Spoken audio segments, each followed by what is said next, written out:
Hello guys, welcome back to Top Wisdom. Today's lesson is going to be business studies essay. So now I'm going to cover an essay. I'm going to answer one question as usual because in an essay you answer one question. As you can see here, section C, answer one question in this section. So I'm just going to say or explain how you write an essay and how to remember all of it, all of the notes that are related to essay. So without wasting any time, this will be one of the shortest videos I've ever done. So note, clearly indicate the question number of each question is chosen. The answer to each question must start on a new page. Question 5 on a new page. Question 6 on a new page. Question 5, business ventures insurance. Some businesses are not well conversant with differences between over-insurance and under-insurance. Others apply the principle of insurance when entering into an insurance contract. Many businesses regard the registration of employees with the compensation fund, COIDA, as an administration burden. So you see this, it's not really important. It's not really important. Doesn't matter. It won't give you answers if you never studied. If you never studied, it's definitely unnecessary. So let's say then you studied.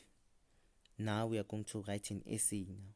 Write an essay on insurance in which you include the following aspects. So here are the following aspects. I'm going to read the aspects first. Outline the difference between over-insurance and under-insurance. Explain any three principles of insurance. Discuss the advantages of insurance for businesses. Advise businesses on compensation fund in terms of COIDA as a type of compulsory insurance. And by the way, this is business studies paper 2. This is business studies paper 2 of grade 12 business studies paper 2. So here, before we start an essay, we have to write introduction. Basically, if you're in grade 12, you know that. If you're in grade 10, then I'm telling you now, you have to start with introduction. So here it says outline the difference between over-insurance and under-insurance. In introduction, you cannot outline the difference between over-insurance and under-insurance. You just explain what is insurance. This is an essay. An essay has introduction. So you just explain what is an insurance.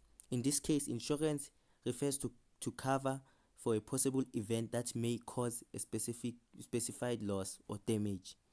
That's insurance. Now you have explained what is insurance. You just write one bullet point because introduction is basically 2 marks.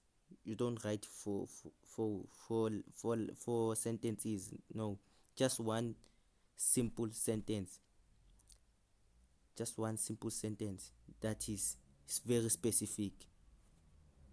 So now we are going to the real business. Outline the difference between over-insurance and under-insurance. Outline the difference between over-insurance and under-insurance. So this part here, whenever you outline the difference, I can advise you that you should draw a table. When they say outline the difference, anytime they say outline the difference between what and what, draw a table to make things simple. But if you don't want to draw the table, it won't matter anyway. Depends on you. But the marks will still be the same when you write something that is right, something that you have studied. So I'm gonna just explain what is over insurance and what is under insurance. Over insurance is when the item is insured for more than the actual market value. It is when an item is insured for more than an actual market value. Business will not receive a payout larger than the value of the loss at market value.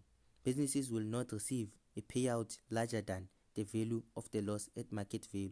Simply means that businesses will not receive money over the one that they agreed on. Let's say we agreed on 500,000, so you will not receive more than that. As it says here, business will not receive a payout larger than the value of the loss at the market value. That simply means whenever your machines are broken and the market value says it's 200,000, it's going to be 200,000 straight. It's not going to be 200,500. It's going to be 200,000 straight.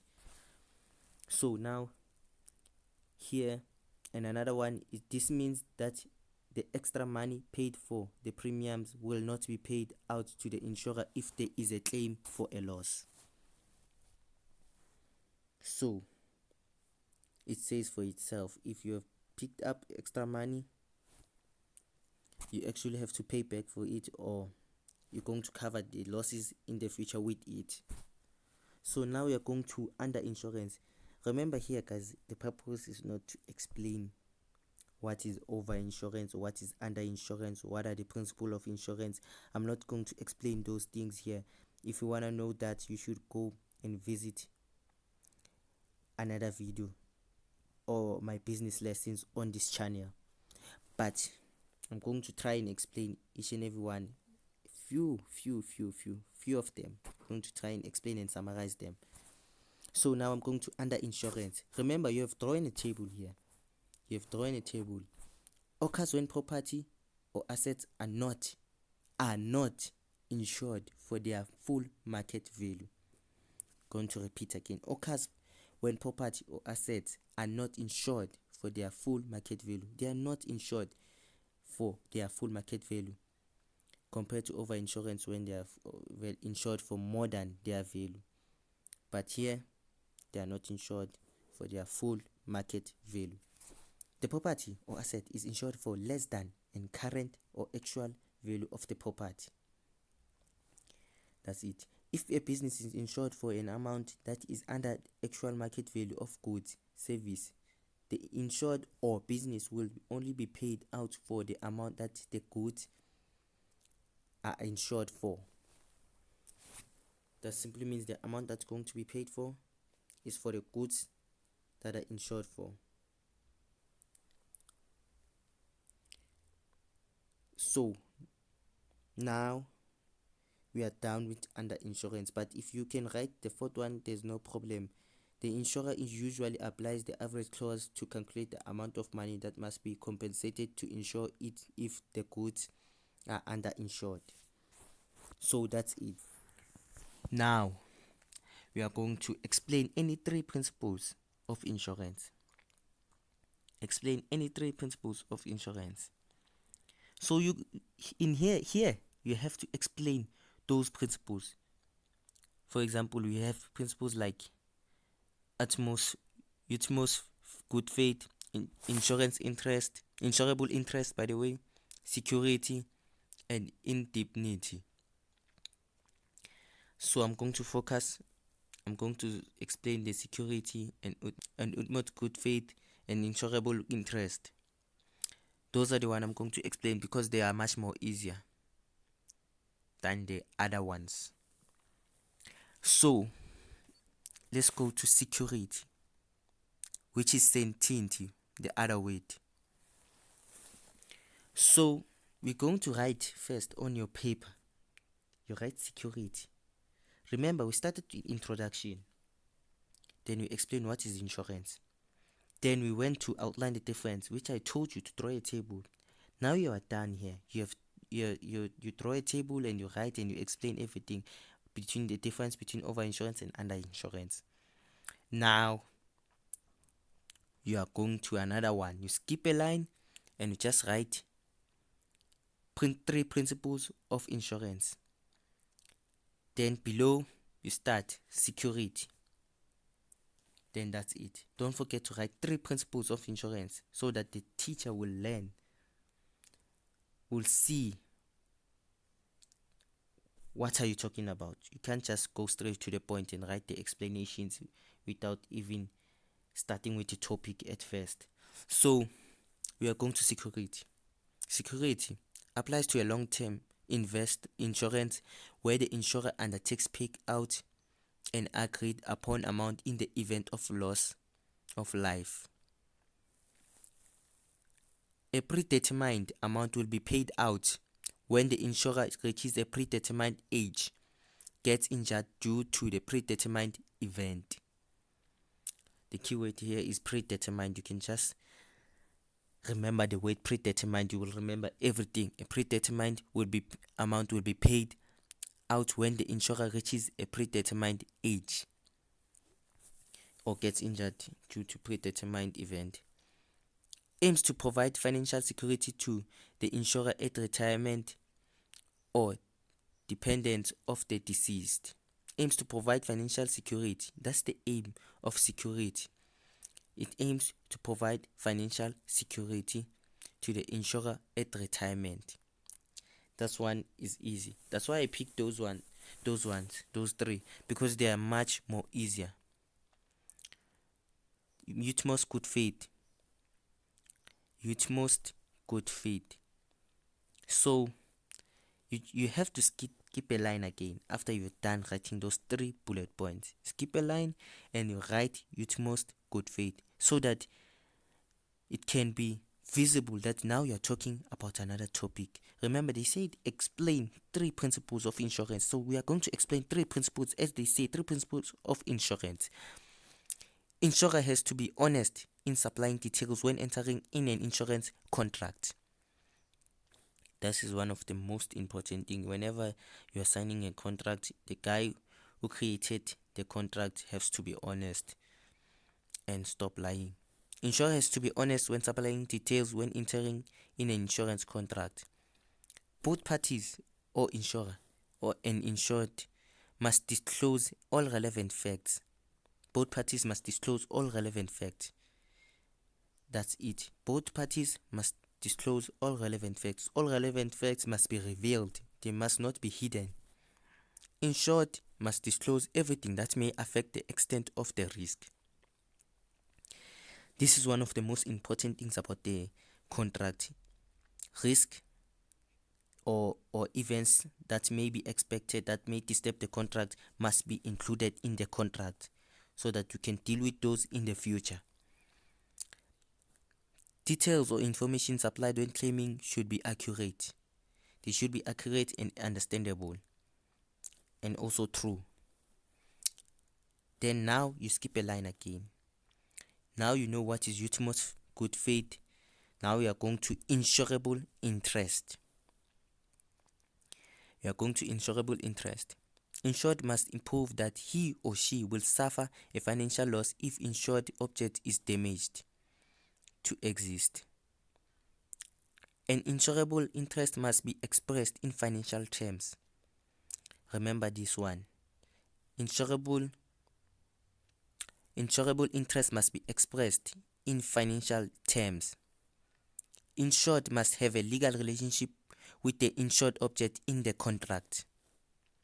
Insured must have a legal relationship with the insured object in the contract. That's it. That's insurable interest. So those are the easy ones. It's security, utmost good faith, and insurable interest. Those are the easy ones for me. So that's why I suggested them to you, so that you can write them in case these appear on exams. So now we are going to discuss the advantages of insurance for businesses. So, advantages of insurance for businesses. Here we have to write at least 4 bullet points. 4 bullet points. You have to write bullet points here. 4 bullet points. In fact, everywhere you write bullet points. So we're going to write 4 bullet points. And here are the advantages of insurance for business, or importance of insurance for business. Transfers the risk from business to an insurance company. As you grow old, I'm sure by now you know what is the purpose of insurance. That, especially for business, it transfers the risk of losing money to the insurance company, so that whenever the business gets robbed, insurance will cover it. And also a car, like for example a car. When you have a car, you have to have insurance, because here in South Africa we will steal your car. We won't play around, we just steal your car. So whenever we steal your car, your insurance will give you another car. Then we steal it again. So we are going to another one. Transfer of risk is subject to the terms and conditions of insurance contract. Yes, an insurance contract always has the terms and conditions. For example, as I'm making an example about cars, whenever you always crash on when or always involved in accident when having a car, the amount that you pay for insurance will increase monthly. For example, if you are paying 2,000 every month, it will be 2,500 if you always involved in accidents, because you are a sloppy driver, you can't drive straight, you always involved in accidents. So another one, protects businesses against dishonest employees. That's the one advantage about insurance. Protects businesses against losses due to death of a debtor. Death of a debt. Protects businesses against losses due to death of the debt. Protects the business against theft, loss of stock, and damages caused by natural disaster, such as flood, storm damages. As I've explained an example about cars, also in businesses, natural disaster occur where there's an earthquake and your building falls and your stock, all of them gets damaged and you have nothing. So now I've explained the advantages of insurance for businesses. I said it transfers the risk, it has terms and conditions, it also protects the businesses from the death of debtor, also protects the businesses from dishonest employees who are not honest, protects the businesses, or I can say against theft and loss, protects the businesses against theft and loss. Now you know them. Just stick on the word protects. If you just know the word protects, now at least you got about 2, 4, 6. You got 6 marks, 6 marks. Just to remember the word protect and transfers. Just done. Just like that. You remember everything now. Now we are going to advise businesses on compensation fund in terms of COIDA as type of compulsory insurance. Now I'm going to explain this. Advise businesses on compensation fund in terms of COIDA as type of compulsory insurance. In terms of COIDA. So without wasting any time, let me just go straight to it. The fund covers occupational diseases and workplace injuries. Okay, we've all studied COIDA on term 1. We know what is COIDA by now. You've been studying this for about 5 months now. If you don't understand this, you should go back to legislation and learn it as much as possible. You should know this by now. The fund covers occupational disease and workplace. It covers people, for example, if someone gets injured, it covers that. Compensates employees for injuries and diseases incurred at work. As I've said, if someone gets injured while working with machines, it covers that. Compensation paid is determined by a degree of disablement. That's all. Compensation paid is determined by the degree of disablement. The contribution payable is reviewed every few years according to the risk associated with the type of work. The contribution payable is reviewed every few years according to the risk associated with that type of work. So it depends what type of work is that. If the work is very risky, like the machines are very risky, obviously the contribution will be much more higher. So here you have to write 5 bullet points. I'm sorry, but that's the way it is. You have to write 5 bullet points. The fund covers employees for any legal claim that workers may bring against them. So here's a technique that you guys can use that nobody teaches you.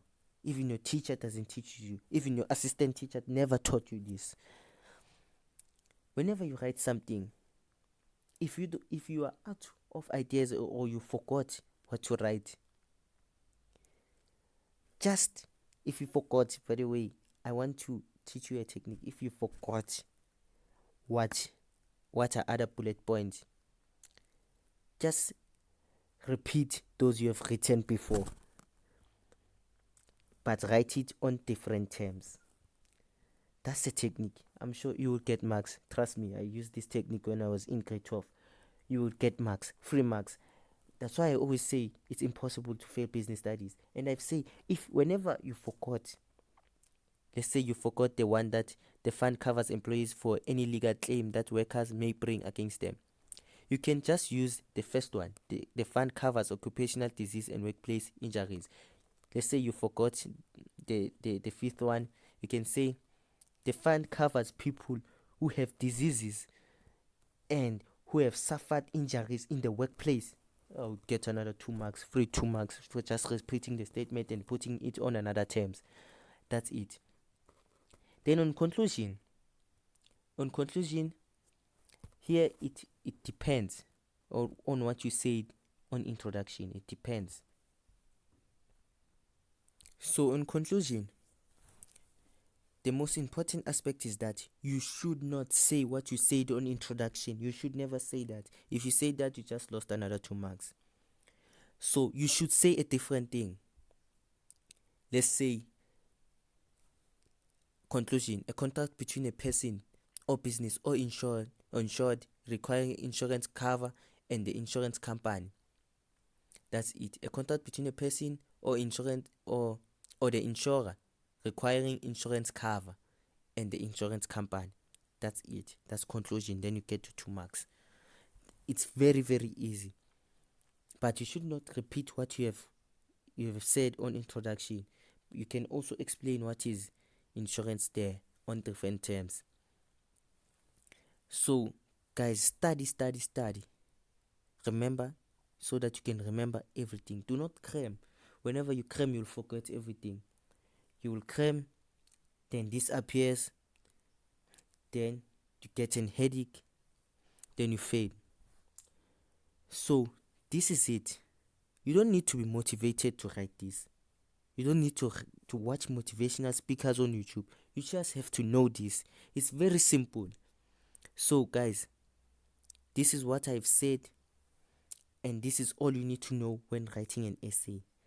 Don't forget to subscribe and watch other videos on this channel. Other videos. It's important to watch other videos of business studies lessons. We have business studies lessons. Check the description. There's a link there, and click it and it will take you there. Subscribe.